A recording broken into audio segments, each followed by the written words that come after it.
welcome back everybody. I hope you had a good time making your own fruit fly traps. I hope you didn't get Vegemite all over your classroom.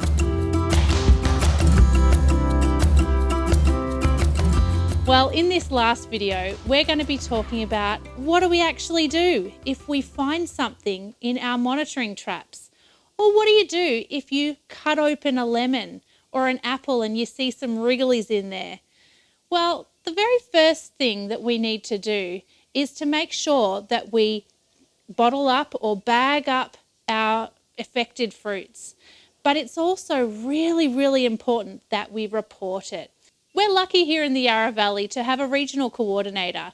Her name's Bronwyn Cole, and you can see her details on the screen. You can also jump on the website and have a look there, and there's lots more information and resources there.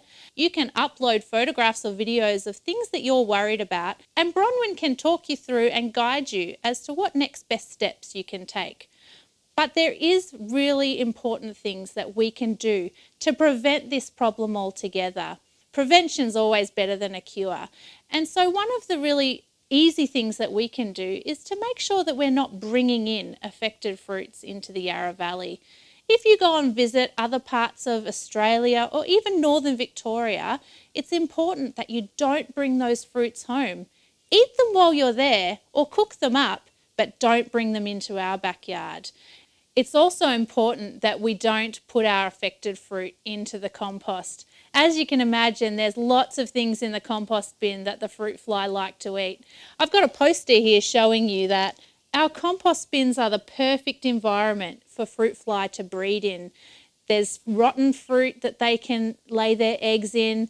There's also soil and rotting material that they can pupate in, and they can emerge into adult flies, and the life cycle can continue really quickly.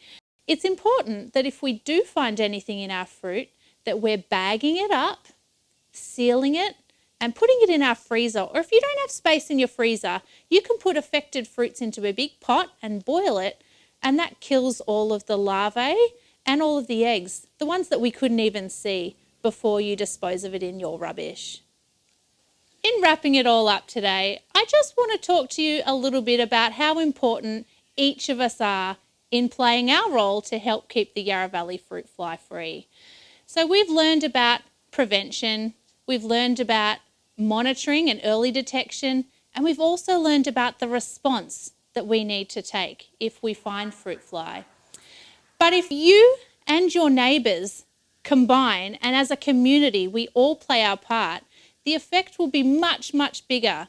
So I'd like to leave you with one small challenge. I want you to collect your next 3 bottles, and I want you to make 3 more traps.